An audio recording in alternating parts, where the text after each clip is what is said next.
Victorian fashion was so extreme that women's corsets could reduce their waist size by up to 10 in. The average woman's natural waist was 27 to 29 in, but society celebrated the ideal 18 in waist.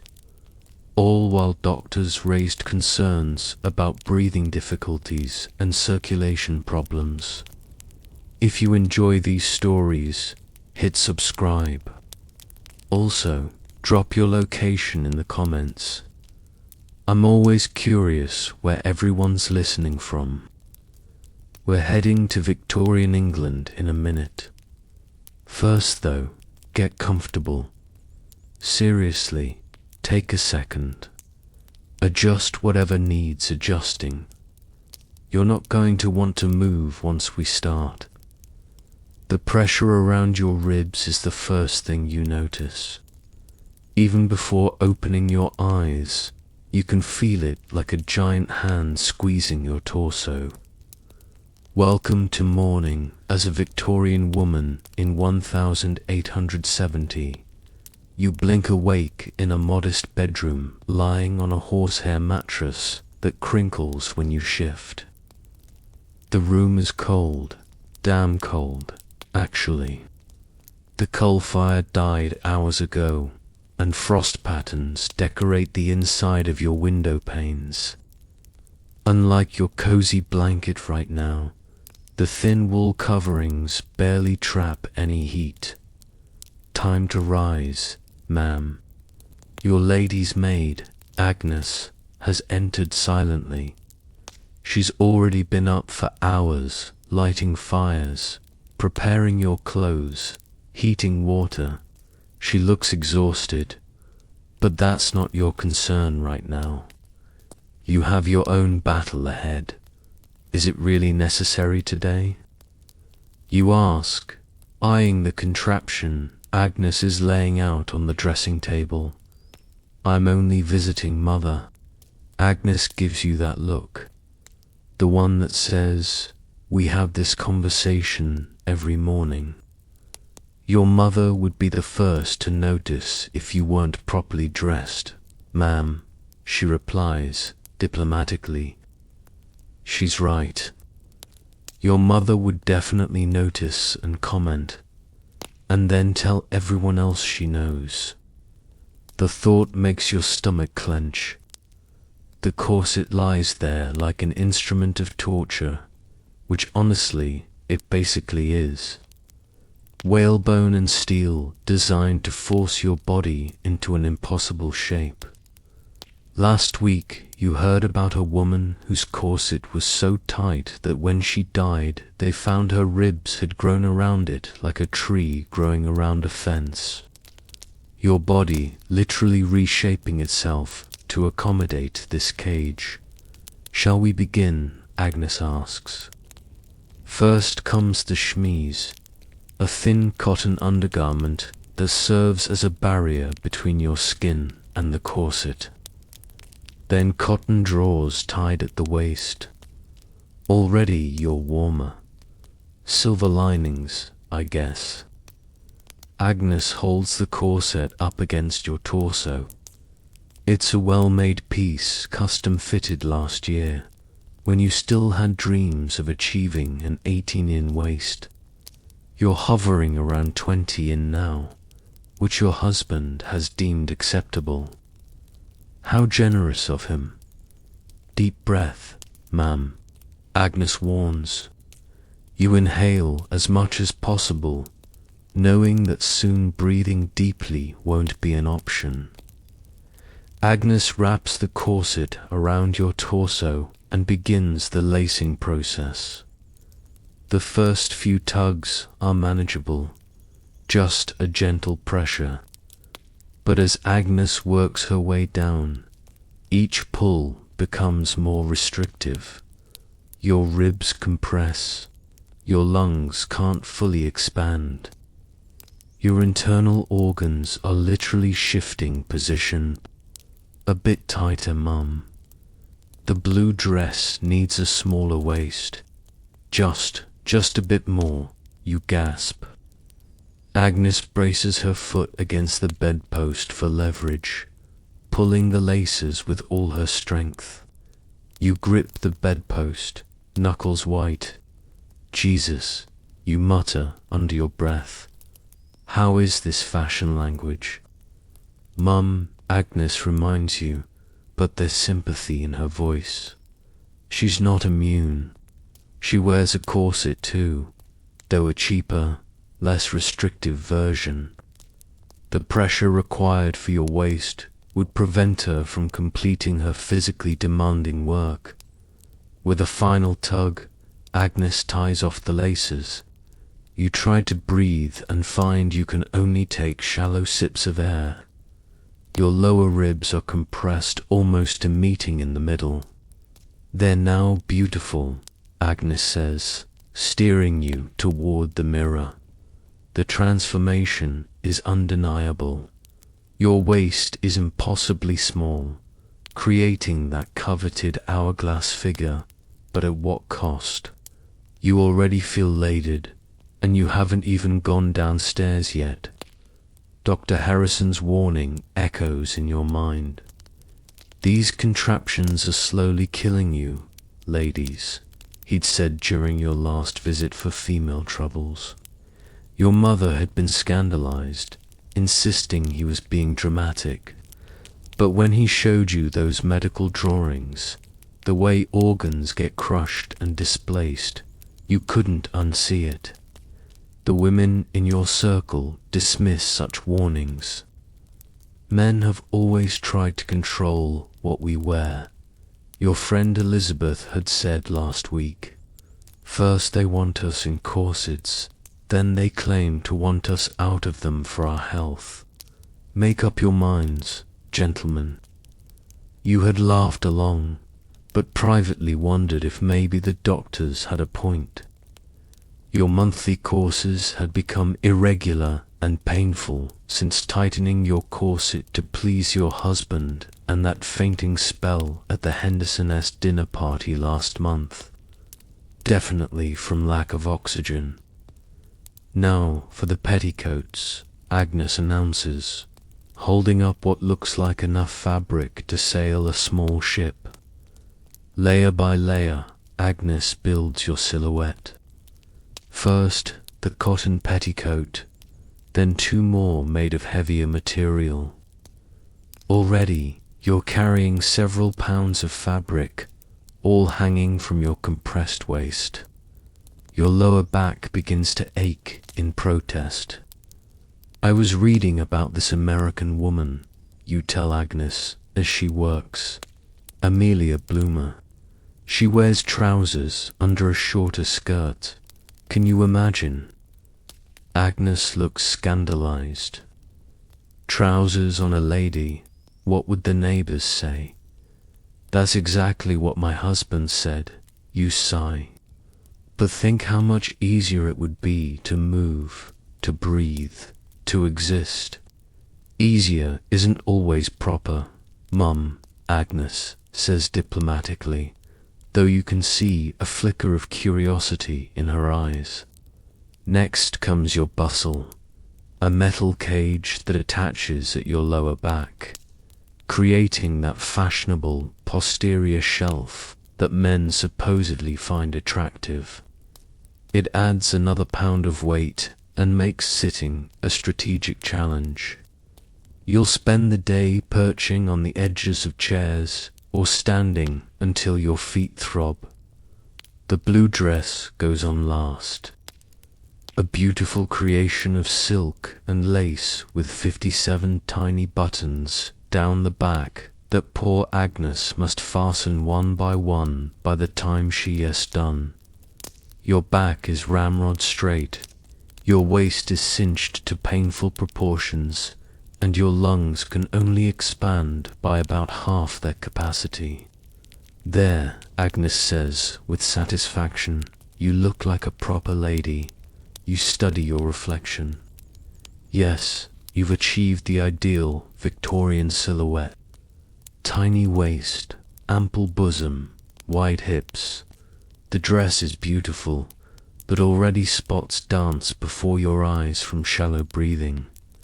Your ribs send shooting pains with every movement, and you know that by evening the flesh under your corset will be raw and chafed, possibly bleeding in spots. Is beauty worth this? Agnes brings your jewelry next, a cameo brooch from your husband, earrings from your father, and a delicate gold chain. These small personal touches are the only parts of your appearance truly under your control. Oh, I almost forgot, Agnes says, retrieving a small bottle from your dressing table. Your mother sent this over. She says all the ladies are using it for a youthful complexion. You examine the bottle. Dr. Campbell's arsenic complexion wafers. Arsenic, you ask, alarmed. Isn't that poison in large doses, ma'am? But these are perfectly safe in small amounts. The lady down the street has been taking them for months, and her skin is like porcelain. You've heard the rumors, though, the woman 3 doors down who took similar wafers and ended up with tremors in her hands. The socialite who died suddenly after using arsenic powders for years. I think I'll pass for today, you say, setting the bottle aside. Agnes looks worried. Your mother will ask if you've tried them. Then let her ask. This small rebellion feels significant. You can't escape the corset. Not yet, anyway. But you can refuse to literally poison yourself for beauty. As Agnes styles your hair, you gaze out the window at the street below. A delivery boy races past on a bicycle, moving freely, breathing deeply. You feel a stab of envy so intense it takes you by surprise. Do you ever wonder what it would be like, you ask Agnes suddenly, to move through the world without all this? Agnes pauses, hairpin in hand. Sometimes, ma'am, when I see my brother run across a field or climb a tree, she lowers her voice. And sometimes at night, I loosen my corset when no one's looking, just to remember what it feels like to take a real breath. This confession creates an unexpected moment of solidarity between you. 2 women separated by class, but united by the same physical restrictions. Maybe someday, you say, though you don't finish the thought. Agnes adds the final touches to your hair. A complex arrangement of curls and twists that you couldn't possibly reproduce on your own. Another way you're dependent on others just to present yourself acceptably to society. Ready to go downstairs, Mum. You nod, though isn't quite the word. You're armored, packaged, presented, but definitely not comfortable or free. You stand carefully, feeling the weight of the fabrics, the squeeze of the corset, the pinch of 2 small shoes. The day stretches before you, a series of restrictive spaces, limited movements, shallow breaths, and careful social performances. And tomorrow, you'll do it all again. As you make your way toward the door, you catch sight of a pamphlet on your writing desk. Something your husband's progressive cousin had slipped to you at last week's dinner party. The Rationale Dress Society, the headline reads. You'd hidden it quickly, but the ideas inside have been haunting you. Could women really dress differently? Could you someday walk through the world without feeling like your body is in a cage? Agnes follows your gaze and quickly adjusts your skirt, drawing your attention away from the forbidden literature. best not to dwell on such things, Mum, she says quietly. Some battles can't be won in a day. You take as deep a breath as your corset allows, and prepare to descend the stairs, one careful step at a time, as befits a proper Victorian lady. The weight of expectations feels heavier than all your clothing combined. Breakfast is a painful affair, not the food itself. Cook has prepared a lovely spread of toast, eggs, and kippers, but the actual process of eating while corseted is miserable. Your compressed stomach can only handle small bites, and even those sit uncomfortably. Your husband barely notices your discomfort. He's hidden behind his newspaper, occasionally making comments about politics or business that require no real response from you. This is probably a blessing. At least you don't have to make conversation while struggling to breathe.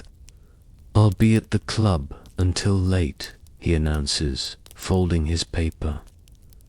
The Hendersons are coming for dinner tomorrow, so make sure you look presentable. The way his eyes flicker to your face makes his meaning clear. The Hendersons are influential, and Mrs. Henderson is known for her flawless complexion and fashionable appearance. You'll need to do better than just a corset tomorrow. After he leaves, you return to your dressing room where Agnes has laid out your beauty regimen.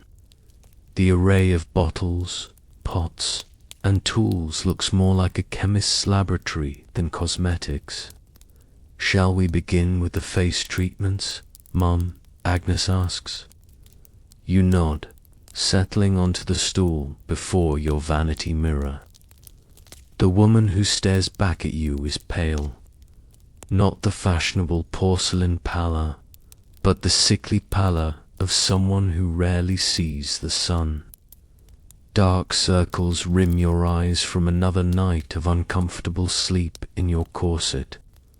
Mrs. Henderson uses that new face cream, you muse. The one with, what is it called? Ammonia. Ma'am, Agnes says, reaching for a white jar said to remove impurities from the skin. She unscrews the lid, and the sharp, acrid smell makes your eyes water immediately. Inside is a white paste that supposedly bleaches the skin to the desired marble-like perfection. Are you sure this is safe? You ask, wrinkling your nose. Agnes hesitates. Lady Caroline swears by it, though her lady's maid told me in confidence that it burned her skin something awful the first week. And the alternative is Agnes gestures to the array of other options.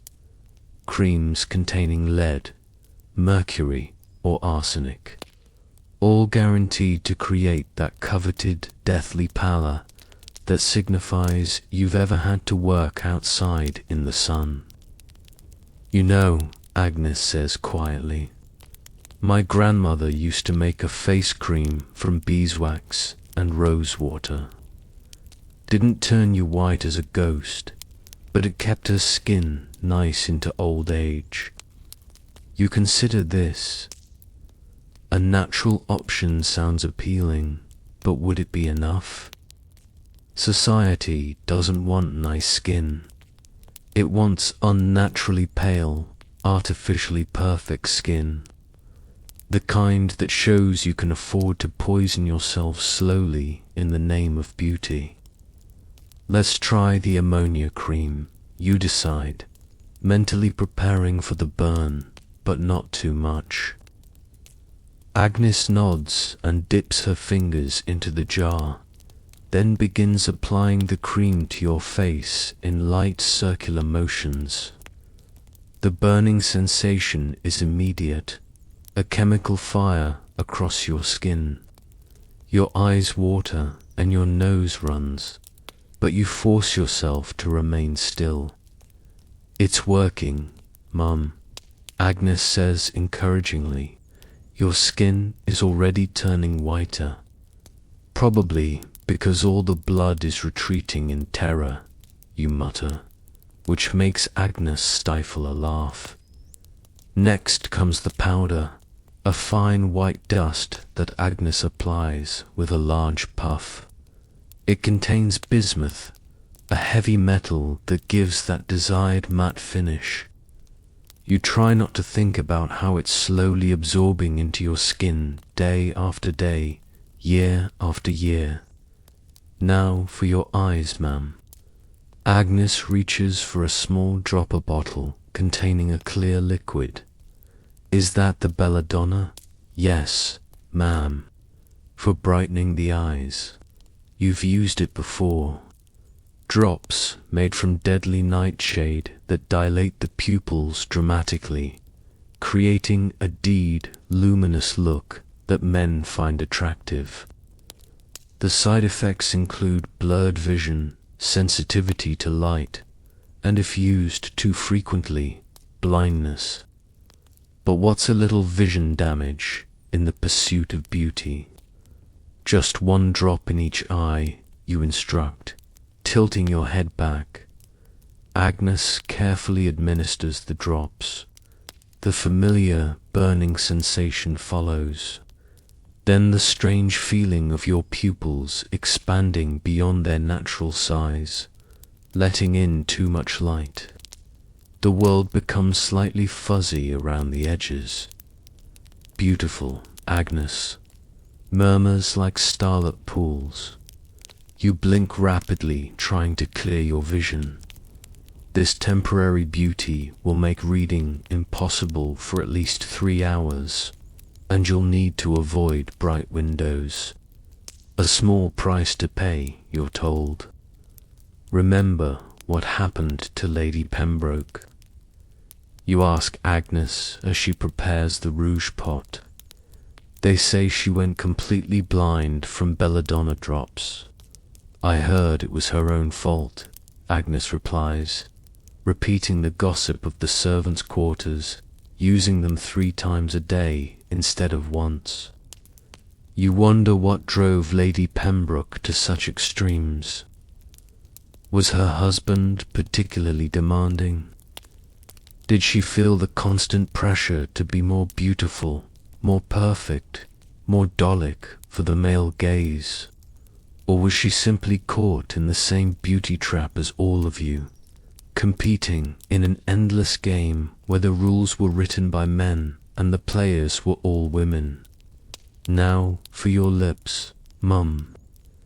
Agnes takes a small brush and dips it into a pot of red salve. This, at least, is relatively harmless. Just beeswax tinted with carmine from crushed beetles. The irony isn't lost on you. The one beauty product that won't slowly poison you is made from insects. Agnes, you say suddenly, as she applies the tint to your lips.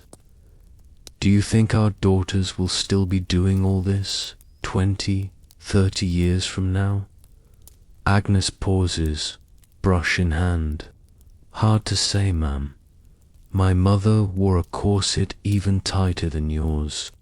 Said in her day they'd lace until someone fainted, then loosen it just enough to wake them up. That's horrible. That was fashion. Agnes shrugs. Though I did hear about some ladies starting a society against it all.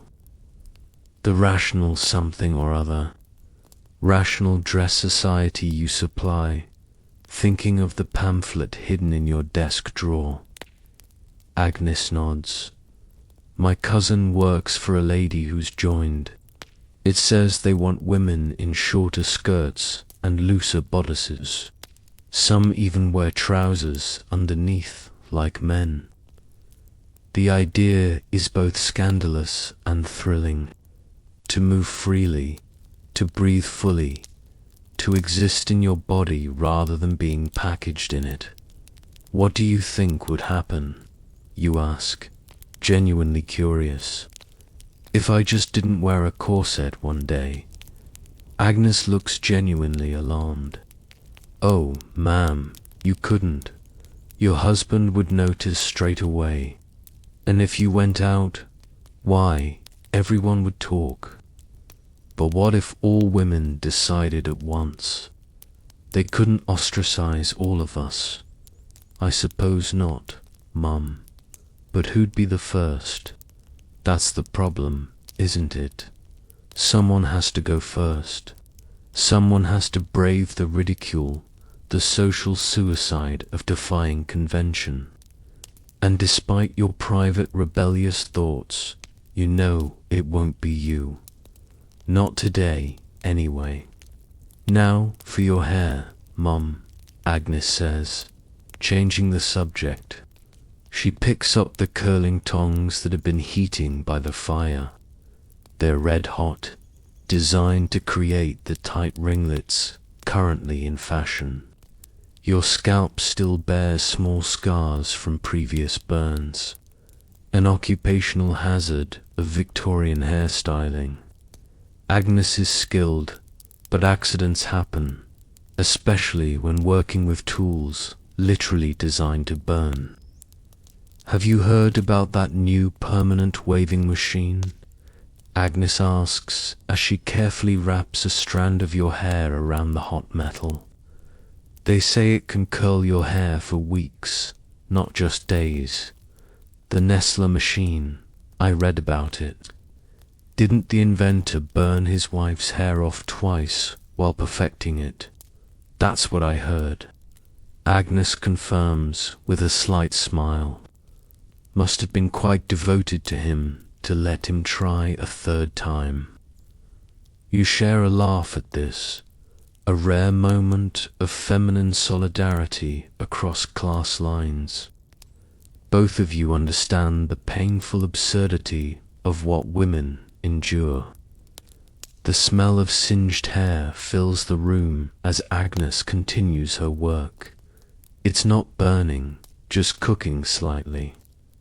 Another unpleasant aspect of beauty that everyone pretends not to notice. Your friend Elizabeth visited Paris last season and returned with tales of women who colored their hair with dyes containing lead, mercury, and silver nitrate. Some had developed strange symptoms, trembling hands, headaches, even partial paralysis. But their hair was fashionably colored, so many considered it a reasonable trade. Did you see Mrs. Whitmore at the Johnsons' dinner? Agnes asks as she works. Her new lady's maid used to work for an actress. Did her hair was something special? It did look unusually red, you recall, very striking. Apparently, it's henna mixed with something else. Can't recall the name, but her maid said it's turning Mrs. Whitmore's hair, brittle as straw coming out in handfuls. It is, you see, not just from the hot curling tongs near your ear. Is there anything we do that doesn't eventually harm us? Agnes considers this seriously.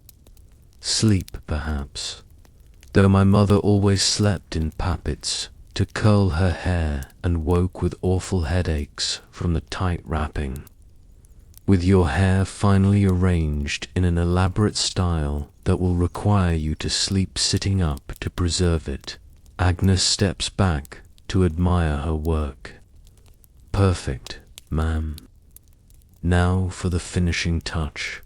From a velvet-lined box, she removes your pearl earrings. Heavy pendants that will drag at your earlobes all day, eventually stretching the holes until they tear, as happened to your grandmother. Beauty is pain after all. I don't think I need the earrings today, you decide. Just visiting mother after all. Agnes looks surprised but pleased. These small rebellions feel significant, even if they're tiny in the grand scheme of things. As Agnes helps you rise, you catch sight of yourself in the full-length mirror.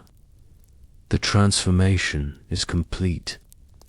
You've gone from a natural human woman to a Victorian ideal. Waspwad, pale-skinned, breechade, with elaborate curls and artificially reddened lips. You look beautiful by the standards of your time. You also look like you're slowly killing yourself, which, in a way, you are. The door opens, and your lady's maid from the neighbouring estate enters, looking distraught, begging your pardon, ma'am. But could Agnes come quick? It's Lady Russell. She's collapsed again. Agnes looks to you for permission, which you quickly grant. What happened? You ask the maid. Her corset, mum, tightened it more than usual for the garden party. Couldn't breathe proper, and when she tried to sit for tea, she just folded. Doctors being called, but the master is in a state. You exchange a look with Agnes. This happens more often than anyone acknowledges. Women fainting from oxygen deprivation, their compressed organs simply giving up. Usually they're loosened, revived, and sent right back to the same practices that caused the problem. Tell Lady Russell I'll call tomorrow, you tell the maid. And Agnes, perhaps bring her that pamphlet from my desk. Agnes's eyes widen slightly, but she nods. A small act of rebellion, passing forbidden literature. But maybe, just maybe, if enough women start questioning these practices. After Agnes leaves, you stand alone in your dressing room, surrounded by bottles of poisons disguised as beauty aids. Your skin tingles from the ammonia cream. Your eyes struggle to focus from the belladonna. Your ribs ache from the corset. Your scalp stings from the hot tongs. All of this suffering for beauty. All of this danger for social acceptance. You think of your mother enduring these same rituals for 30 years. You think of Lady Russell, unconscious from a too-tight corset. You think of the pamphlet now making its way to another potential convert to rational dress. Change comes slowly, then all at once.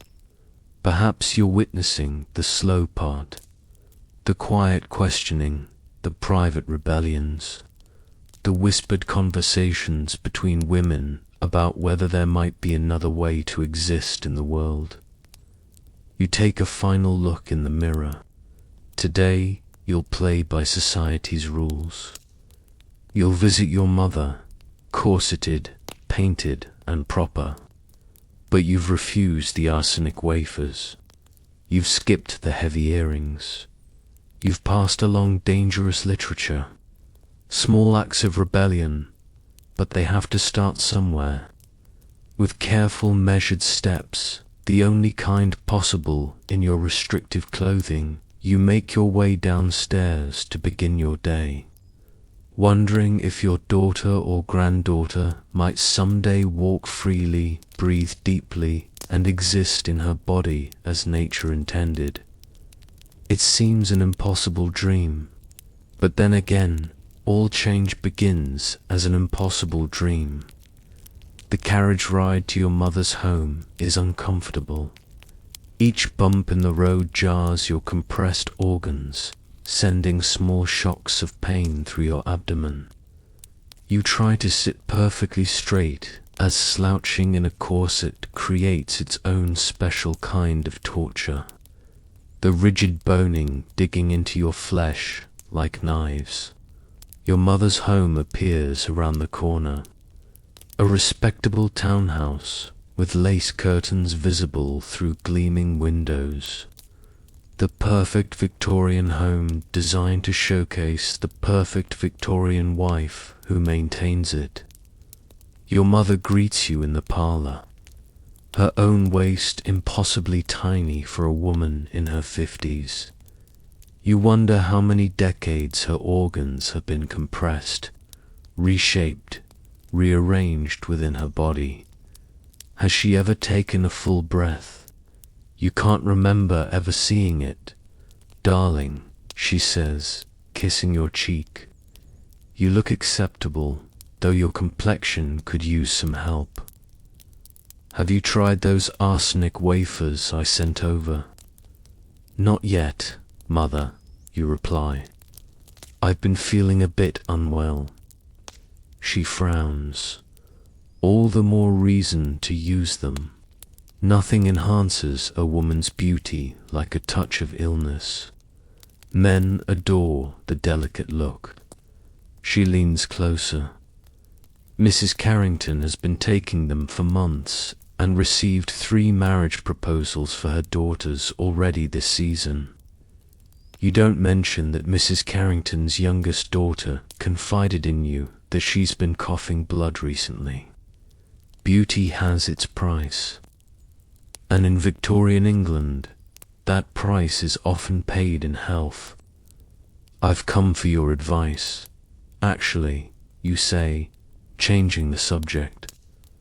The Hendersons are coming to dinner tomorrow, and you know how particular they are. Your mother brightens immediately. If there's one thing she excels at, it's managing a proper Victorian household. You must impress them, she says firmly. A woman is judged by her home as much as her appearance. It reflects your capabilities as a wife. And so begins a lengthy lecture on household management, the backbone of a Victorian woman's existence. While men run the outside world, women are expected to create perfect domestic sanctuaries. This is no small task, even with servants to do the physical labor. Have cook prepare something impressive, but not ostentatious, your mother advises. You don't want to appear as if you're trying too hard. Perhaps the duck with cherry sauce, followed by a charlotte russe. You nod, mentally adding these items to your list. Maintaining the perfect balance is exhausting. Impressive enough to show your husband's prosperity, but not so lavish that you appear nouveau riche or wasteful, and make sure the parlor is immaculate, she continues. Mrs. Henderson has been known to run her finger along mantelpieces when she thinks no one is looking. You suppress a sigh. I'll speak to the housekeeper. Do more than speak, darling. Inspect everything yourself. A proper mistress knows every inch of her domain. This is the expectation that even with a full staff of servants, you will personally oversee every detail. Your role is not to do the work, but to ensure it's done perfectly. An impossible standard that keeps you constantly vigilant, constantly anxious. Remember, your mother says, the angel of the house must create a sanctuary for her husband away from the harshness of the business world. The angel of the house, that Victorian ideal of womanhood that's been drilled into you since childhood. The perfect wife who maintains a perfect home, all while appearing effortlessly beautiful, unfailingly pleasant, and eternally selfless. A domestic goddess who exists only to make others comfortable, while ignoring her own discomfort. And how is Henry, your mother asks, referring to your husband? Working hard, I assume. Very hard, you reply automatically. He's at his club this evening. Business matters. Your mother nods approvingly, as it should be. A man needs his freedom, and a wise wife never questions his absences. You think of Henry's late nights, The perfume that sometimes clings to his clothes, the lipstick stain you once found on his handkerchief. Your mother's generation would say it's simply a man's nature, something to be ignored in exchange for financial security and social standing. Now, about the dinner service, your mother continues, launching into detailed instructions about silver placement and napkin folding. By the time you leave your mother's home, your head is spinning with instructions and reminders. The weight of expectations feels even heavier than your corset and layers of clothing. Back at your own house, you find the housekeeper, Mrs. Peters, waiting for you with a worried expression. Begging your pardon, ma'am, but we've had an issue with the kitchen range. Cook says it's smoking something terrible. And so begins the real work of being the Victorian angel of the house. For the next several hours, you move from crisis to crisis. The kitchen range needs cleaning, but the chimney sweep can't come until Thursday. You'll need to find an emergency replacement before the Hendersons arrive. The parlor curtains have a small stain that everyone missed. They'll need to be taken down and cleaned immediately. The fishmonger delivered inferior quality salmon. You'll have to send someone to the market first thing tomorrow for replacements. One of the housemaids is showing signs of consumption. Do you dismiss her immediately to protect the household, or allow her to stay until she finds new employment? Each decision falls to you, not the physical labor, you have servants for that, but the mental load of managing this domestic machine. And all while looking perfectly composed, never letting anyone see you sweat beneath your layers of proper clothing. The table linens, Mum, Mrs. Peters says, bringing you a selection. Which would you prefer for tomorrow's dinner? You examine each option carefully.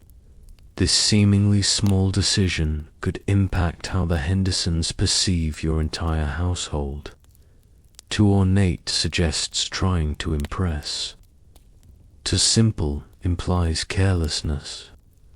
This one, you decide, selecting a creamed mask with subtle embroidery, and the silver candlesticks, I think, but not the new ones. We don't want to appear boastful. Mrs. Peters nods approvingly. She understands the complex social calculations as well as you do. And shall I have the pile of fire lit an hour before they arrive? Mrs. Henderson is known to feel the cold. Yes, and make sure the drawing room is slightly warmer than the dining room. We want them comfortable throughout the evening. These minutiae, fire temperatures, linen choices, silver selections consume your day. Your corseted body moves from room to room, inspecting, directing, ensuring that every detail is perfect. This is your domain, your purpose, your prison. You pause in the drawing room, suddenly levitated. The combination of restricted breathing and constant movement is taking its toll. Spots dance before your eyes, and you reach for a chair. Mum, Mrs. Peters appears in the doorway, concerned. Are you unwell? Just a moment of weakness, you assure her, though your vision is still blurry. Perhaps I'll rest before dinner. But there's no time for rest. The household accounts need reviewing. Tomorrow's menu must be finalized, and you need to write several social correspondence letters before evening. This is the hidden labor of Victorian womanhood, the constant mental and emotional work behind the facade of effortless grace. Men may mock women's leisure, but they don't see the complex machinery you maintain. In your private study, you review the household accounts with meticulous care. Every penny must be accounted for, every expenditure justified. Your husband provides an allowance for household expenses, and you're expected to work miracles with it. The butcher has raised his prices again. The coal delivery was short by nearly a bucket. One of the kitchen maids broke a teacup from the good service. Each entry requires a decision, a solution. You're essentially running a small business, but without the recognition or authority that would come with a formal business role. Instead, your success is measured by invisibility, the smooth running of a household where problems are solved before anyone notices them. Mum, your lady's maid has returned from Lady Russell's. I delivered that pamphlet as you asked. And how is Lady Russell recovered? Mum, but shaken. The doctor advised her to loosen her stays, but her husband, Agnes, pauses, then finishes diplomatically, prefers her current silhouette.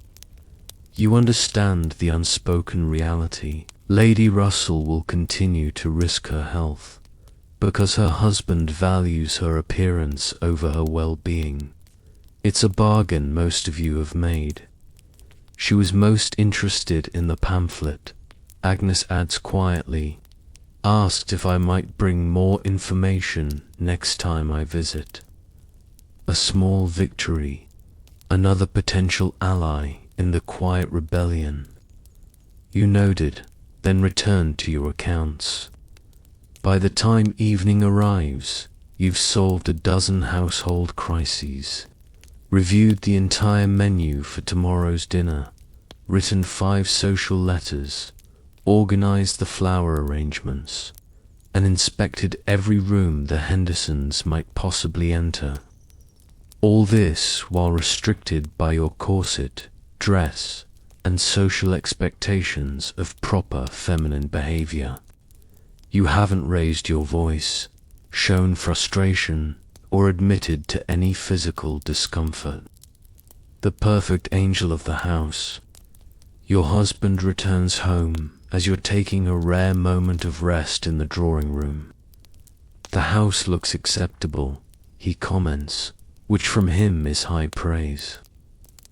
I trust everything is prepared for tomorrow. Yes, of course, you reply, not mentioning the hours of work, the dozen decisions, the physical toll. Good, the Hendersons are important connections.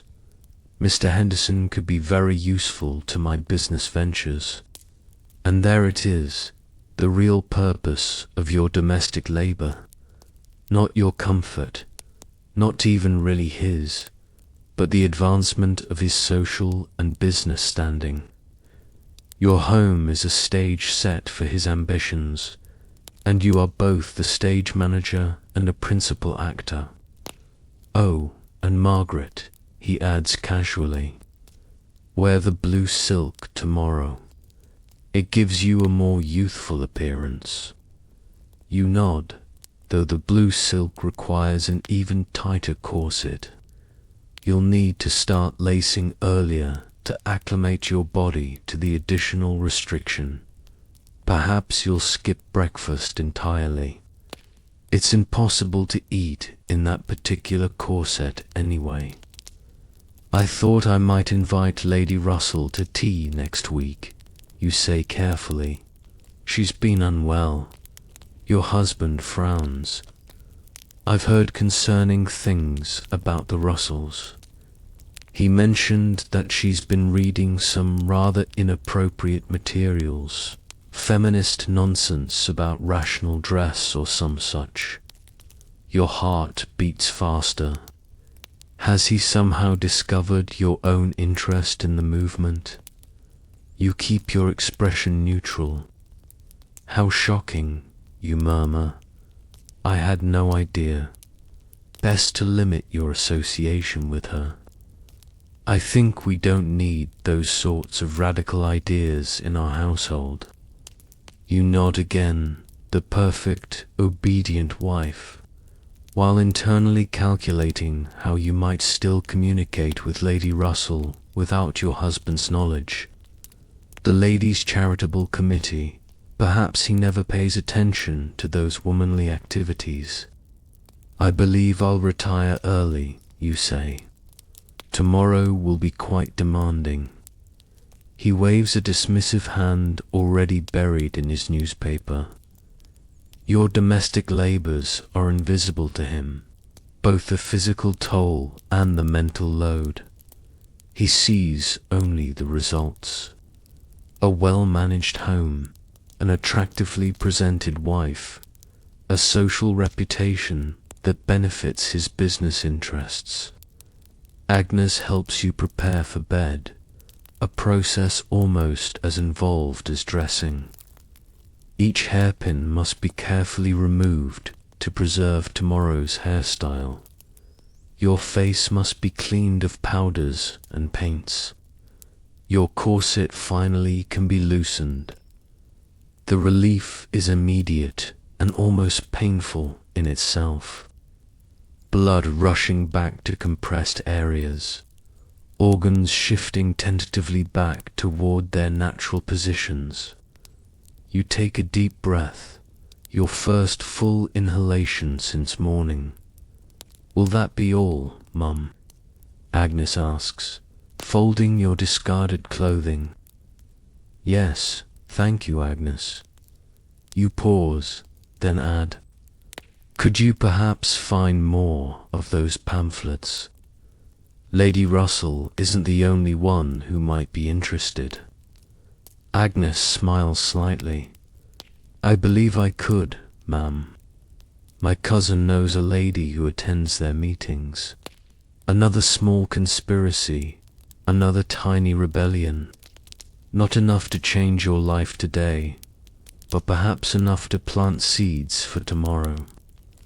Alone in your bed, you rub the raw marks on your ribs, where the corset has dug into your flesh all day. Tomorrow, you'll do it all again. The physical restrictions, the household management, the performance of perfect Victorian womanhood. But tonight, in these precious hours of relative freedom, you imagine a different world. One where women can breathe freely, move comfortably, and exist as full human beings rather than decorative angels of the house. It seems impossible, but then all change begins as an impossible dream. Morning arrives too soon. Your body aches from yesterday's constriction, but there's no time for recovery. Today brings the Henderson dinner, a social obligation that could advance your husband's business interests or damage them depending on your performance as hostess. Agnes arrives with a cup of weak tea. All your compressed stomach can handle this early. We'll need to start earlier with the corset today, Mum. She reminds you. The blue silk requires a smaller waist. You nod, dreading what's to come. The blue silk dress was made when you were younger, before 2 pregnancies had changed your body. Achieving the necessary silhouette will require extreme measures. There's something else, ma'am, Agnes says hesitantly. I've heard the Henderson ladies have adopted some new fashion from Paris. Something called a health corset. Health corset. You're immediately interested. What makes it healthier? It's cut differently, ma'am. Supports from the shoulders rather than just squeezing the waist. Ladies say they can breathe better in it. A corset that allows breathing. What a revolutionary concept. Do you think we could find one before tonight? Agnes shakes her head regretfully. Not in time, Mum, but I've made some inquiries for the future. This small act of initiative from your lady's maid touches you. Agnes is becoming an ally in your quiet rebellion against the more dangerous aspects of fashion. Thank you, Agnes. Now, let's get this torture device on, shall we? Today's corseting is worse than usual. Agnes has to brace her foot against your dressing table for leverage as she pulls the laces. I'm perfectly fine, you lie. Just excited for the evening. The Hendersons arrive precisely on time. Mr. Henderson, a business associate of your husband, Mrs. Henderson, a social climber of renowned determination, and their 2 daughters, both of marriageable age and corseted to painful perfection. My dear, you look wonderful, Mrs. Henderson gushes, air kissing your cheeks. That shade of blue is so becoming. As does your gown, you reply automatically. Is that the new Worth design from Paris? She pins. Indeed it is, Frederick insisted, though the cost was shocking. This is the expected exchange. Compliments, subtle boasting about expenditure, the performance of femininity. All while both of you struggle to breathe in your fashionable cages. Dinner proceeds according to rigid Victorian protocol. The men discuss business and politics. The women maintain pleasant, empty conversation about fashion, children, and household matters. The younger Henderson girl, Clara, seems particularly uncomfortable, shifting constantly in her seat. Are you well, Miss Clara? You ask quietly during a lull in conversation. She blushes. Quite well, thank you. Just a new corset. Mother insisted I needed a smaller waist before the season begins. You recognize the signs, the pallor beneath her rouge, the shallow breathing, the way she barely touches her food. Clara has been laced too tightly, probably for the first time. You remember your own introduction to extreme corseting, the days of nausea and dizziness until your body surrendered to its new shape. Perhaps some air would help, you suggest.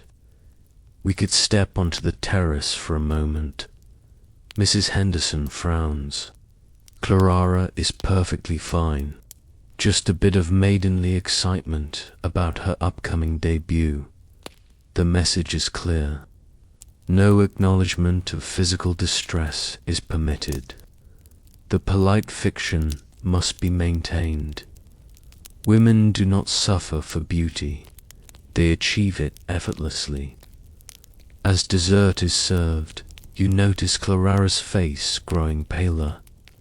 Her breathing becomes more rapid. Her movements more rigid. Classic signs of what doctors call corset syndrome. The body rebelling against its unnatural confinement. Before you can intervene, Clara suddenly gasps. Her face now ghostly white. She attempts to stand, then crumples to the floor in a dead faint. The table erupts in controlled chaos. Mrs. Henderson fusses ineffectually. Mr. Henderson looks annoyed at the interruption. Your husband signals for servants to assist. Lucine her stays. You instruct the maids who rush to help. Quickly, Mrs. Henderson looks scandalized in mixed company. Surely not. Would you prefer she suffocate? You ask sharply, your own discomfort making you less diplomatic than usual. The men retreat to the drawing room, while you and Mrs. Henderson oversee Clara's recovery. Once her corset is loosened, revealing angry red welts where the bonne has dug into her flesh, she begins to revive. "I'm so sorry," Clara whispers, tears of embarrassment in her eyes. "Nonsense," her mother says briskly. "Just a momentary weakness. Once you're used to proper lacing, these episodes will pass." You meet Clara's eyes and see the hopelessness there. This is her future. Years of gradual physical damage in pursuit of the ideal silhouette, just as it has been yours. When the ladies rejoin the gentlemen for coffee, Clara's corset has been retightened, though not quite to its previous extreme. She moves carefully, like someone recovering from an injury, which, in a sense, she is. All resolved. Your husband asks pleasantly, as if a young woman hadn't just collapsed from socially mandated body modification. "Completely," Mrs. Henderson assures him. "Just youthful delicacy."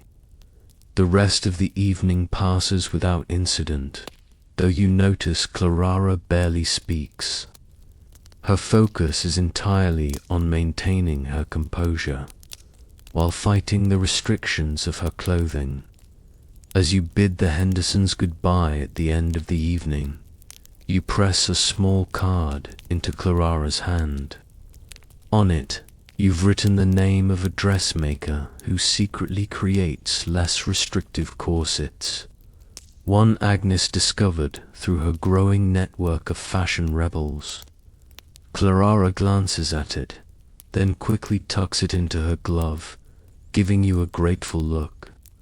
Another small act of rebellion, another potential ally in the quiet revolution. After the guests leave, your husband pronounces the evening a success. Henderson seemed impressed. "I think we can expect an invitation to partner in the new venture." You nod, too exhausted to speak much. Your body screams for release from its constraints. Every breath is a struggle. You've been corseted for nearly 14 hours now, and the physical toll is mounting. "You did well," he adds, which from him is high praise, though I noticed you seemed rather concerned about the Henderson girl. No need to make such a fuss over a simple fainting spell. Women are naturally delicate creatures. You bite back the response that women aren't naturally delicate at all. They're made delicate by practices like tight lacing. Instead, you smile and agree, playing your expected role until the end of the evening. Finally, blessedly, you can retreat to your bedroom. Agnes helps you undress, carefully unlacing the corset that has been your prison all day. "Oh, ma'am," she says softly, seeing the deep red grooves and bruised skin beneath. "This is worse than usual." "The price of a 19 in waist," you say with grim humor. "Help me to bed, please." As Agnes assists you, you catch sight of yourself in the mirror. Your torso temporarily deformed by hours of compression. The natural curves of your body replaced by an artificial shape dictated by fashion. "Do you think it will ever change, Agnes?" you ask, wincing as you settle into bed. This tyranny of fashion. Agnes considers this as she prepares your night clothes. "My grandmother wore stays all her life, but nothing like what ladies wear now. And my mother says when she was a girl, the fashions were looser." "Things do change, Mom. Perhaps they'll change again." "I hope so," you murmur, thinking of your daughters. especially young Emma, still free, but destined for the same constraints. For their sakes, if not for ours, Agnes extinguishes the lamps, leaving you in darkness. Your body gradually relaxes, organs slowly shifting back toward their natural positions. The relief is exquisite yet painful, like blood returning to a limb that's fallen asleep. In the darkness, you make a decision. Tomorrow you'll write to that address Agnes found, the meeting place of the Rational Dress Society. You'll make inquiries about healthier corset designs. Small steps perhaps, but steps nonetheless. You drift towards sleep, imagining a world where women can breathe freely, move naturally, exist comfortably in their own bodies, a world where beauty doesn't require slow self-destruction. It seems an impossible dream, particularly in this rigid Victorian society. But then all change begins with an impossible dream. Weeks pass, each day bringing the same routine of constraint, both physical and social. But beneath the surface, small changes are brewing. Agnes has become your willing conspirator, bringing pamphlets and whispered information about the growing movement for dress reform. You've made cautious inquiries through the Ladies' Charitable Committee, finding other women who share your quiet discontent with fashion's more dangerous demands. Today, an envelope arrives, addressed in unfamiliar handwriting. Your husband is at his club, so you open it without hesitation. The Rational Dress Society welcomes inquiries from ladies concerned with health and comfort in women's attire. Meeting Thursday next, 3 o'clock, Mrs. Wilberforce's residence. An address in Bloomsbury follows, a respectable but progressive neighborhood. This is it, your first opportunity to connect directly with the movement you've been secretly following. Agnes, you call, trying to contain your excitement. Please check my social calendar for Thursday afternoon. Agnes appears, a knowing look in her eyes. You're free until dinner, Mom. Shall I arrange the carriage? Yes, but discreetly. I'll tell my husband I'm attending the hospital charity committee. This small deception feels justified. Your husband, like most Victorian men, would never understand why his wife would want to associate with those radical women who challenge fashion's dictates. Thursday arrives with agonizing slowness. You dress more simply than usual, selecting your least restrictive corset. Still uncomfortable by modern standards, but positively liberating compared to your formal stays. How do I look? You ask Agnes nervously. Not too conventional, I hope, but not scandalously bohemian either. Agnes studies you with an appraising eye. Respectable, but open-minded, ma'am. Perfect for a first meeting. The journey to Bloomsbury feels like an adventure, though you're merely travelling across London. Your heart races with a combination of excitement and anxiety. What if someone recognizes you? What if word gets back to your husband? What if these women are truly the dangerous radicals that society portrays them to be? Mrs. Wilberforce's home appears perfectly ordinary from the outside. A handsome townhouse with lace curtains and polished brass. No hint that inside revolutionary ideas about women's clothing are being discussed. A maid shows you to a drawing room where about 15 women have gathered. They range in age from young debutantes to grandmothers, and in class from what appear to be shop assistants to ladies of considerable means. What unites them is a shared interest in freeing women's bodies from fashion's most dangerous demands. "Welcome," says a stately woman who introduces herself as Lady Harberton, one of the Society's founders. "We're always pleased to see new faces." You murmur your name, relieved when it elicits no particular reaction. Your social circle hasn't extended to these progressive women before. "Please sit down," Lady Harberton indicates. "We were just discussing the rational dress exhibition planned for next month." You take a seat, noticing immediately that many of the women are sitting differently than in your usual social gatherings. They lean back comfortably. They cross their legs. They move with a freedom that suggests less restrictive undergarments. Our new friend might appreciate seeing some examples of rational dress, suggests a younger woman. "Constance, would you do the honors?" A striking woman with intelligent eyes stands and moves to a side room. She returns, carrying several garments, which she lays out on a table.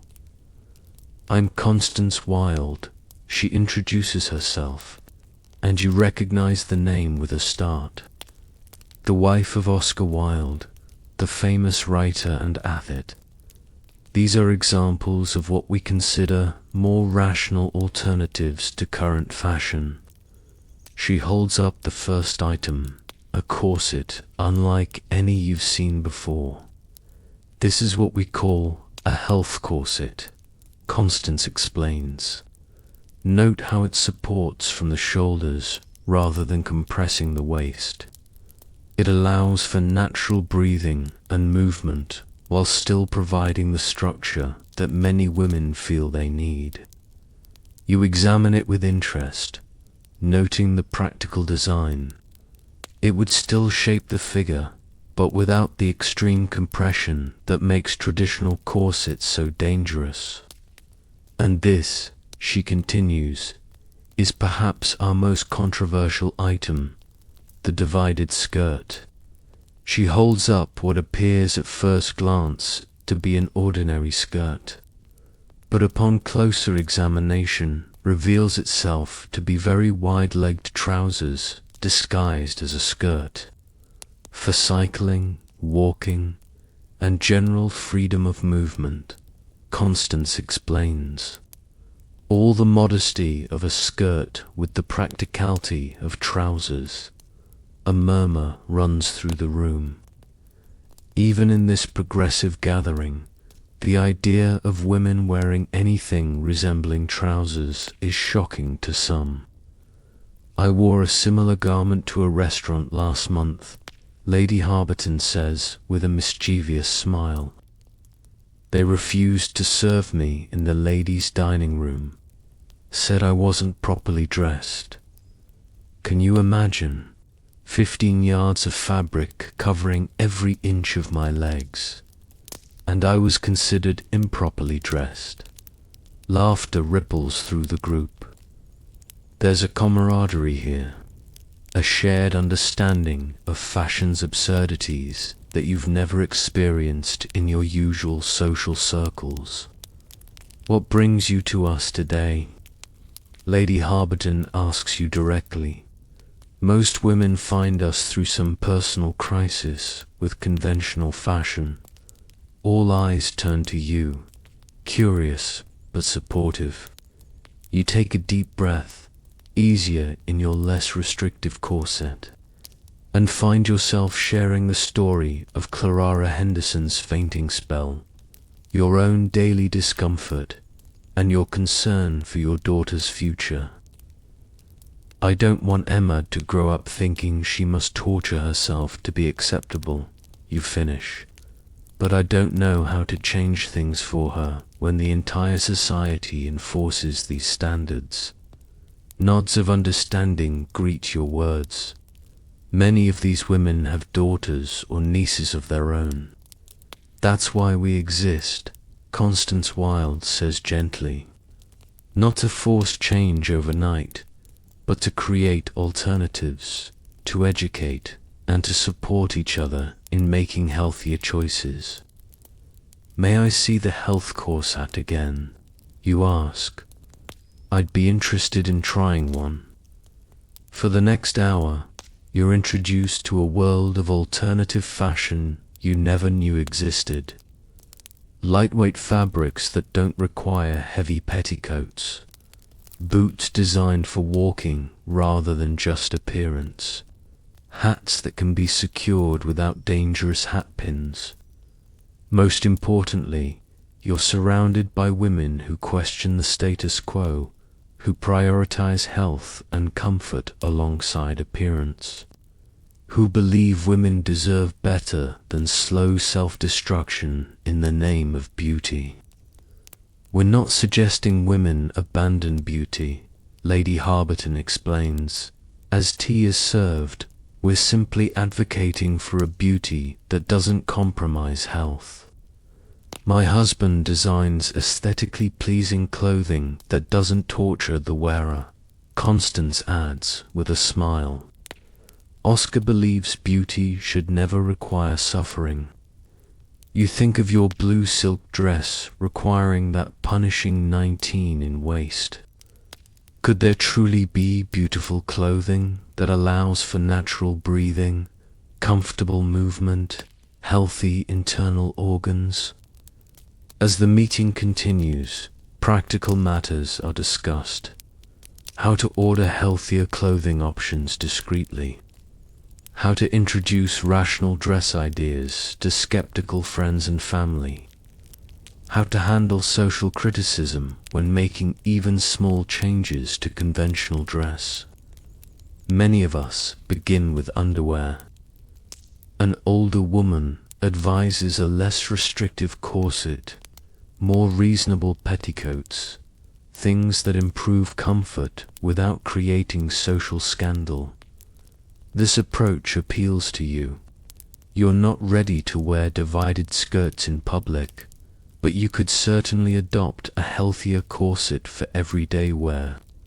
By the time the meeting ends, you've ordered a health corset, subscribed to the Rational Dress Society's discreet newsletter, and made connections with several women who live near enough to maintain regular contact. Will we see you at next month's meeting? Lady Harberton asks, as you prepare to leave. We'll be discussing rational dress for young girls, perhaps relevant for your daughter. Yes, you decide. I'll be here. The journey home feels different. You sit more comfortably in the carriage, already imagining how much better you'll feel in a less restrictive corset. For the first time in years, you feel a sense of hope, not just for yourself, but for Emma and her generation. Agnes is waiting when you return, eager for details. You share everything in the privacy of your dressing room, watching her face light up at the possibilities. Do you think they make such corsets for ladies' maids? She asks hopefully. I'll inquire, you promise, or perhaps have one made for you when mine arrives. This conspiracy between you deepens your bond. No longer merely mistress and servant, you're allies in a quiet rebellion against fashion's most harmful demands. Your husband notices nothing different when he returns home. You play your role perfectly. The attentive wife, the accomplished hostess, the social asset. But beneath the perfect exterior, something has changed. You found your voice connected with like-minded women, taken your first small step toward freedom. 2 weeks later, a plain package arrives. Agnes brings it to your dressing room with barely contained excitement. Is it the health corset? You confirm, unwrapping it carefully. Let's try it immediately. The difference is remarkable. The new corset still provides structure and some shaping, but it distributes pressure more evenly, supports from the shoulders, and allows your lungs to fully expand. For the first time in years, you can take a deep breath while dressed.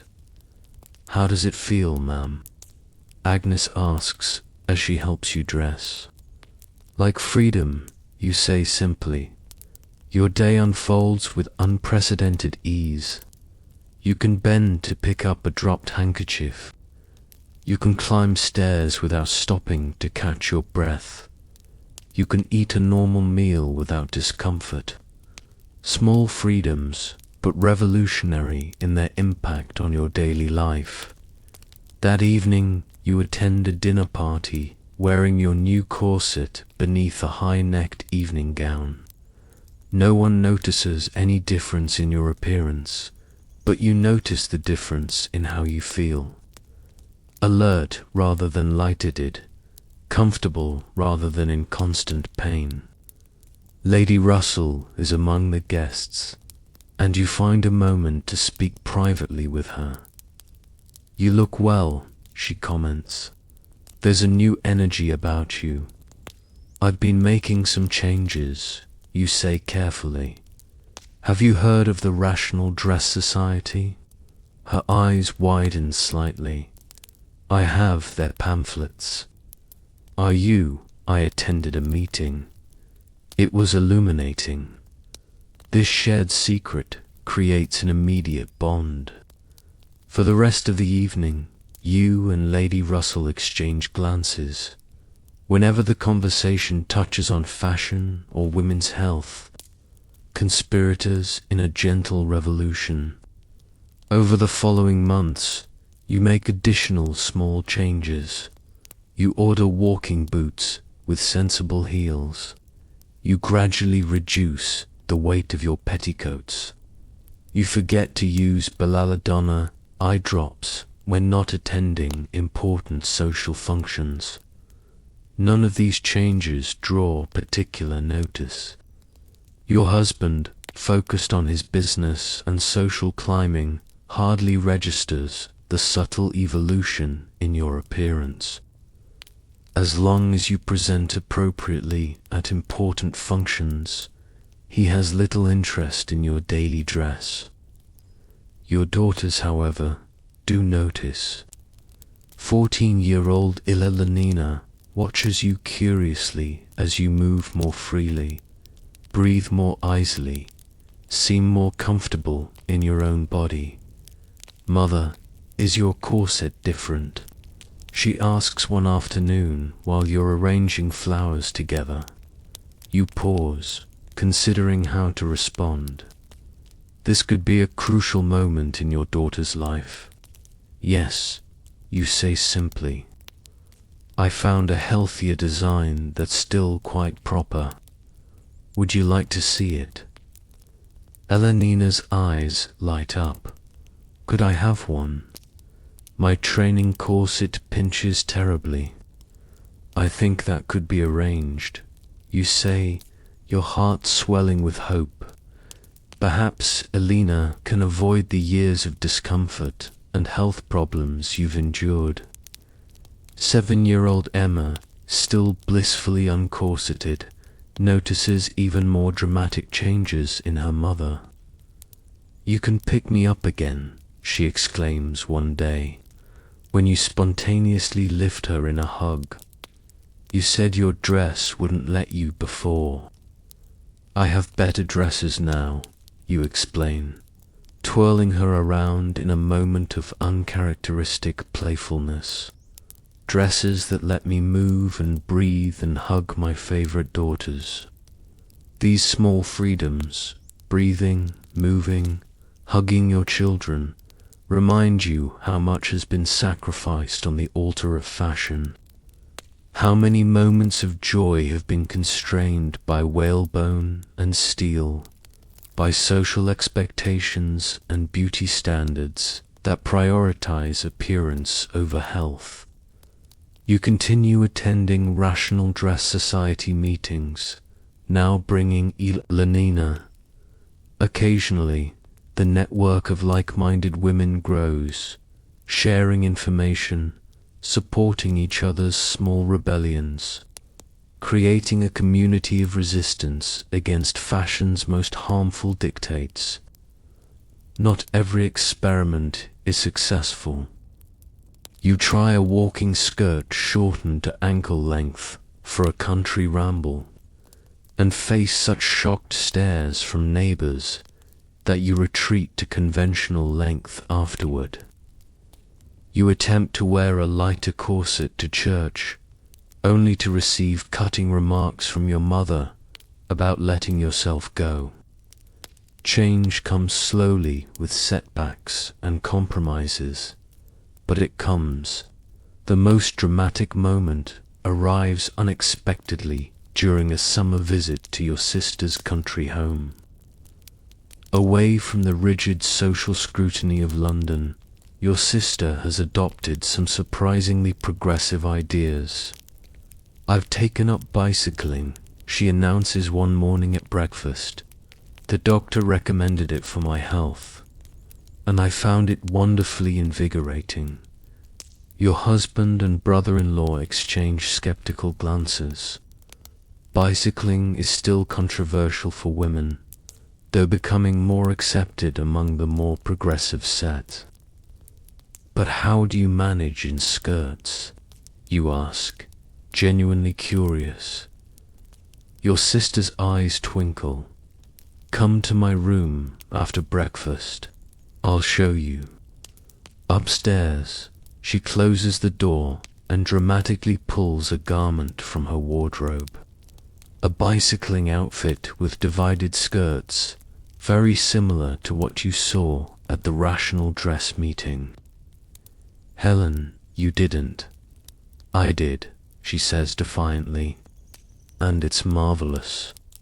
No tangled fabric in the wheels, no dangerous falls, no immodest exposure when mounting or dismounting, just practical, sensible, comfortable cycling." "But what does Edward say?" you ask, referring to your brother-in-law.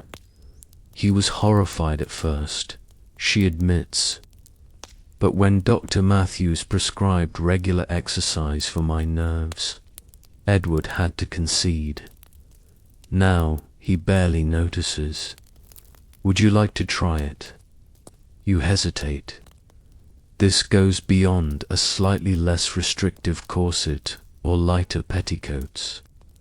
This is a visible public deviation from conventional feminine dress.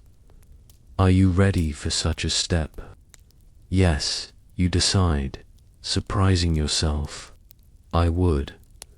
An hour later, dressed in borrowed cycling clothes and a health corset, you experience a freedom of movement you haven't known since childhood.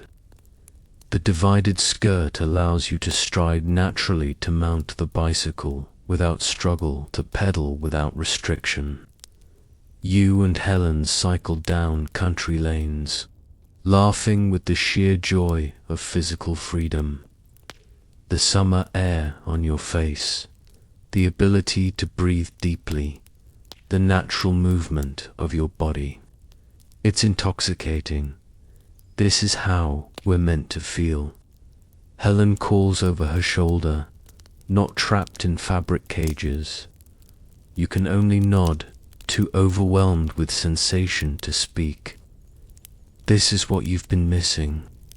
Not just comfort, but joy in movement, connection with your physical self, the simple human pleasure of a body moving as nature intended. Later, returning to the house, you encounter your husband walking on the lawn. His expression freezes in shock at the sight of you in divided skirts, cheeks flushed from exercise, hair slightly disheveled from the summer breeze. "Margaret, he says stiffly. What on earth are you wearing? For a moment, old habits of deference surface. You nearly stammer an apology, a justification, a promise not to do it again, but something has changed within you. These months of small rebellions, of connection with like-minded women, of gradually reclaiming your physical freedom, they've awakened something long dormant. Cycling clothes, you say simply, recommended by Dr. Matthews for Helen's health. I found the exercise quite invigorating.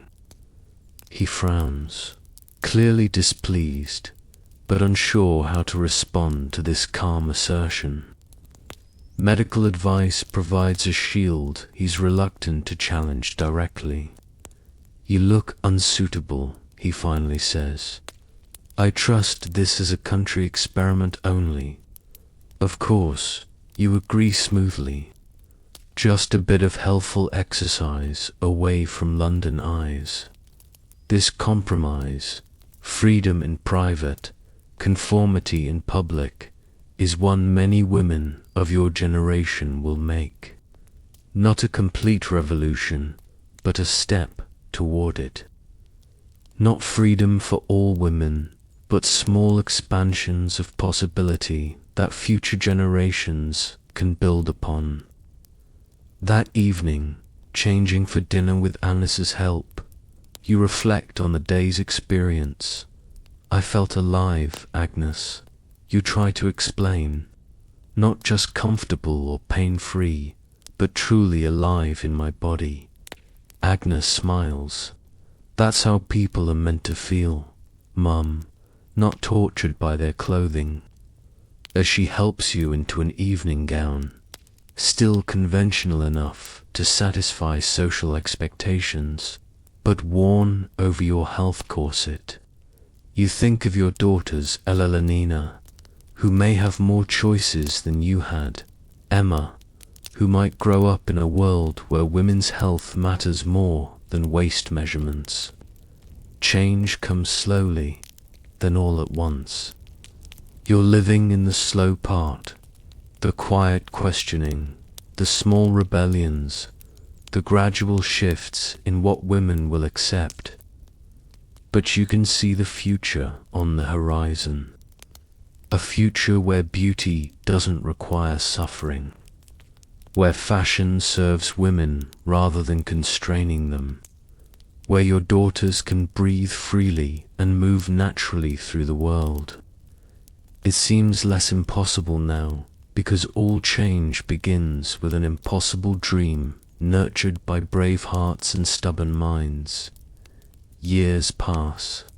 The calendar turns to a new century.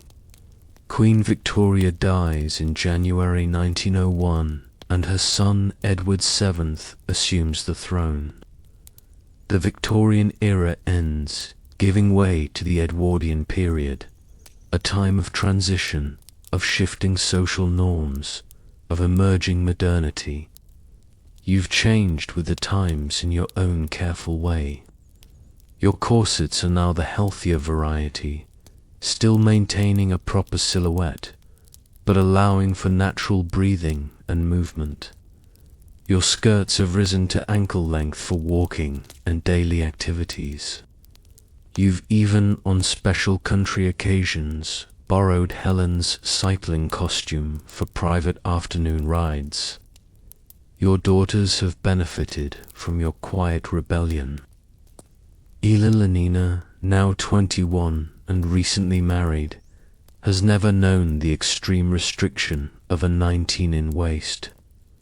Emma, 14, wears the minimal corsetry required for propriety, but nothing that impedes her natural development or restricts her breathing.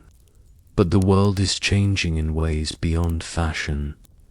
New technologies are entering the home, promising to revolutionize domestic life, bringing both convenience and unexpected dangers. The most marvelous invention, your friend, Lady Russell, tells you during an afternoon visit. Electric lighting throughout the house. No more dangerous gas flames. No more smoky oil lamps.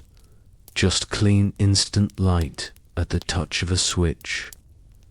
You're intrigued.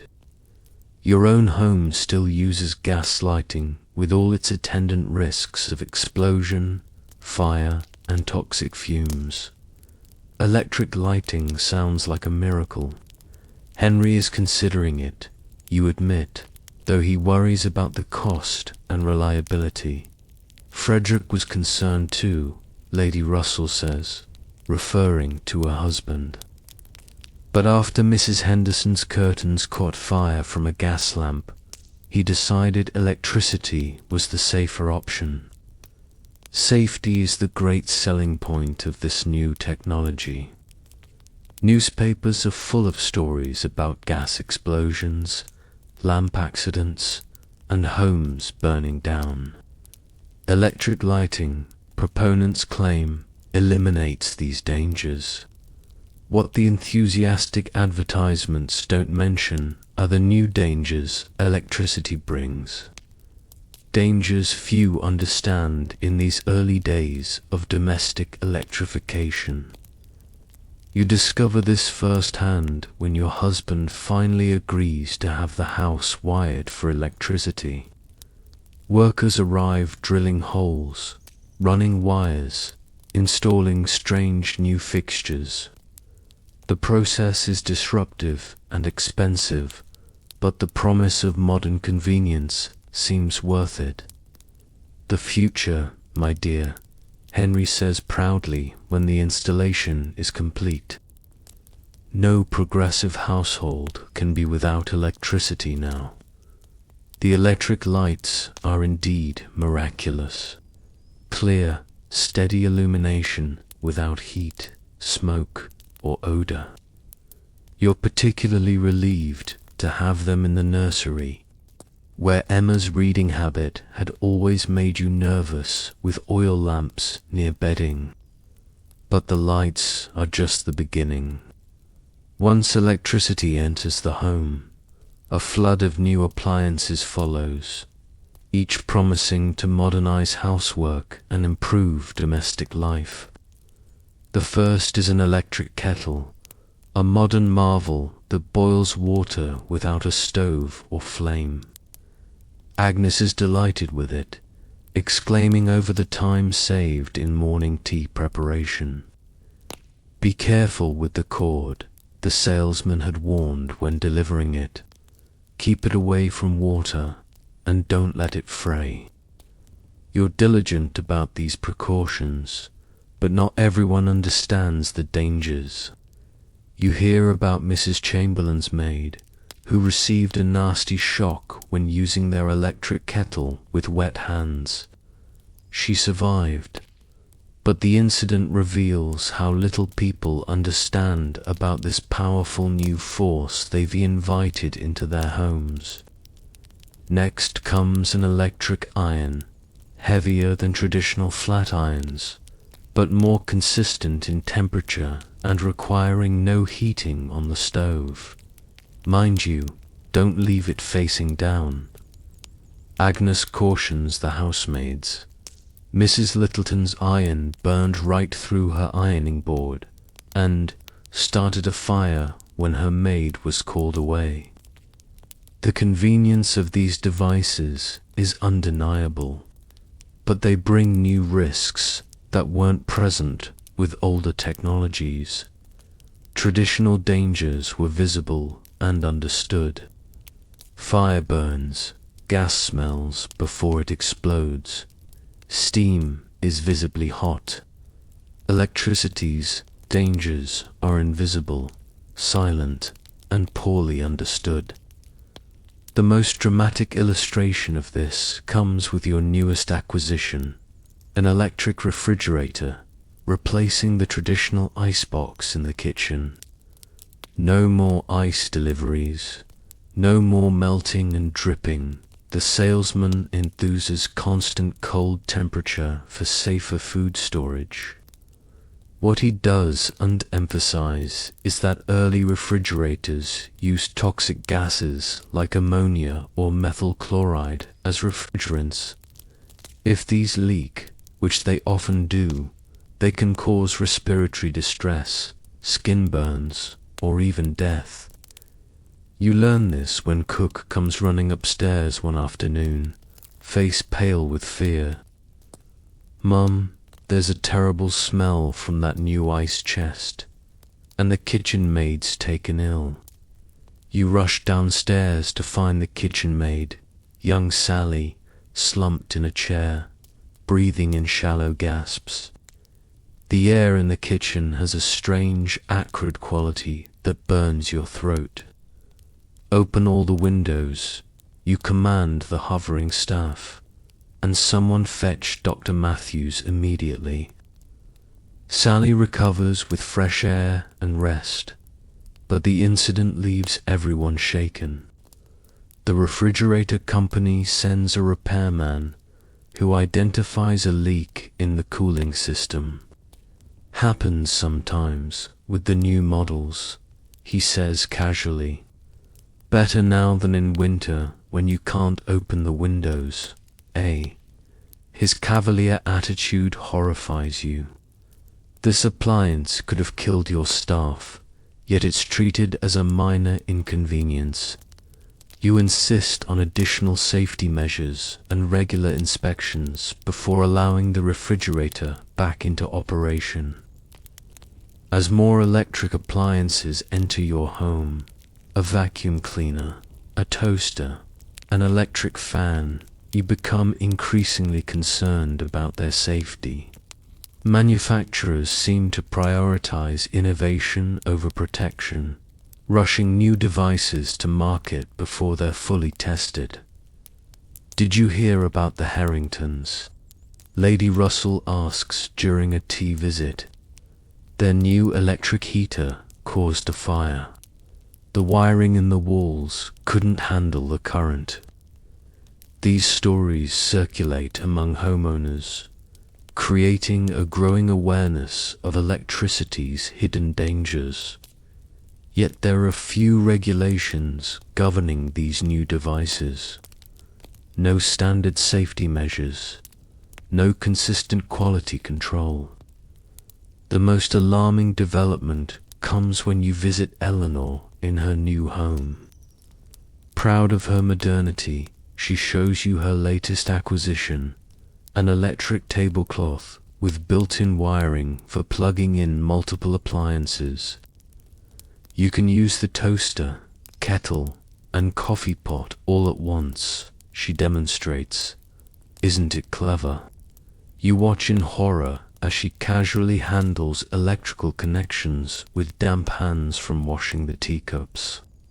The plugs spark each time she connects them, and the wiring within the tablecloth feels warm to the touch. "Ilalina," you say carefully, "have you had any problems with this? Overheating, perhaps?" "It gets a bit warm," she admits. But the salesman said that's normal. You think of the Harringtons' fire, of Sally gasping for breath, of Mrs. Chamberlain's shocked maid. These new dangers surrounding your daughter terrify you more than any corset or toxic cosmetic. "Perhaps you should ask James to have it inspected," you suggest, referring to her husband, "just to be safe." Eleanina looks mildly annoyed at your interference, much as you once did with your own mother's advice. The cycle continues. Each generation thinking the previous one too cautious, too old-fashioned, not understanding that experience brings wisdom about dangers, even new ones. A month later, Eleanina writes with news that vindicates your concern. Their electric tablecloth overheated while unattended, burning through the table beneath and nearly starting a house fire. It was discovered just in time by a vigilant housemaid. "You were right, Mother." Elena's letter concludes. These new devices need more caution than the salesmen suggest. This pattern repeats across society. Excitement about new technology, followed by sobering realizations about its dangers. Newspapers that once celebrated every electric innovation now include columns about accidents, injuries, and deaths related to these modern marvels. By 1910, public concern has grown strong enough to prompt action. Electrical safety standards begin to emerge. Companies start advertising safety features alongside convenience. Consumer awareness grows about proper handling of electrical appliances. Have you seen this? You ask your husband one morning, showing him a new magazine called Which, dedicated to testing consumer products for safety and effectiveness. Seems useful, he acknowledges, though I'm not sure we need a magazine to tell us what to buy. It's not just about what to buy, but about holding manufacturers accountable, you explain, making sure they don't sell us dangerous products. Henry looks at you with mild surprise. You've become quite the consumer advocate, Margaret. A far cry from the young woman who uncomplainingly wore whatever fashion dictated. You smile, recognizing the truth in his observation. People change, society changes. I'd like to think we learn from our mistakes. The journey from unquestioning acceptance to informed skepticism has been long, both personally and society. You think back to your younger self, laced into that 19-inch corset, face covered in poisonous cosmetics, accepting it all because that's what women did. Now you question, you investigate, you make informed choices, and you teach your daughters to do the same. Emma, blossoming into young womanhood, particularly absorbs these lessons. Unlike you at her age, she reads medical journals on women's health, attends lectures on hygiene and safety, questions everything from fashion to food to household technology. Mrs. Pankhurst says women must take control of their own bodies and lives. She tells you one afternoon, referring to the suffragette leader, that includes what we wear, what we put on our skin, and what devices we allow in our homes. You marvel at her confidence, her assumption that she has the right to make these decisions for herself. This is the true revolution, not just the specific changes in corsets or cosmetics or household technology, but the fundamental shift in how women view their relationship to these things. Not as passive recipients of whatever society dictates, but as active decision makers with the right to prioritize their own health and safety. One evening, sorting through old belongings, you come across that first pamphlet from the Rational Dress Society. Its pages are yellowed now, its revolutionary ideas largely mainstream. Few women still tight-lace their corsets to dangerous dimensions. Few still use belladonna, eye drops, or arsenic face powders. The worst excesses of Victorian fashion have faded away, replaced by the more practical, if still formal styles of the Edwardian era. "What's that, grandmother?" asks Elena's daughter, Charlotte, now 7 and visiting for the weekend. "A piece of history, darling, from when women had to fight for the right to breathe comfortably." Charlotte looks confused. Why wouldn't they be allowed to breathe? How do you explain to this child growing up in a world of ankle-length skirts and relaxed corsetry the extremes that were once commonplace? How do you convey the physical suffering, the health damage, the daily discomfort that women once accepted as the price of beauty? Fashion was different then. You say simply people didn't understand how harmful some practices were, like those electrical fires Mrs. Hopkins talked about. Charlotte asks, referring to a neighbor whose faulty wiring had caused a minor house fire where people didn't know the dangers. Exactly like that, you agree, impressed by her quick connection. We learn and improve over time. That's how progress happens. Charlotte nods solemnly, then runs off to play. You watch her go, marveling at her freedom of movement, her natural posture, her uncompressed body. She'll never know what it's like to have her ribs bent by steel and whalebone, to struggle for breath in formal attire, to feel her internal organs shifting from compression. Your mother, still alive, though quite elderly, represents the other end of the spectrum. Visiting her, you notice she still wears her corset as she always has, still uses outdated cosmetics despite their known dangers, still views electric appliances with deep suspicion. These modern girls, she clucks, watching Emma's confident stride across the garden. No proper posture anymore, no discipline.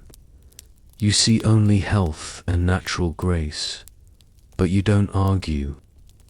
Your mother is the product of her time, just as you are of yours and Charlotte of hers. Each generation makes its own compromises between convention and freedom, tradition and innovation, beauty and health. As you prepare for bed that night in a modern home with electric lighting, wearing night clothes designed for comfort rather than restriction, breathing freely and moving naturally, you reflect on how far things have come in your lifetime.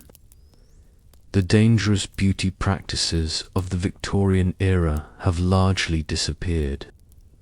The worst electrical hazards of early home electrification are being addressed through regulation and education. Women are increasingly valued for more than decorative purposes, their health and comfort given at least some consideration in fashion and technology. Not a complete revolution, but progress nonetheless. Small changes accumulating over time, creating a different world for your granddaughter than the one you inhabited at her age. As you drift towards sleep, comfortable in both body and mind, you think of that impossible dream you once had, of women free to breathe, move, and exist naturally in their bodies. It seems less impossible now, more a work in progress. A journey still underway, but with significant distance already covered.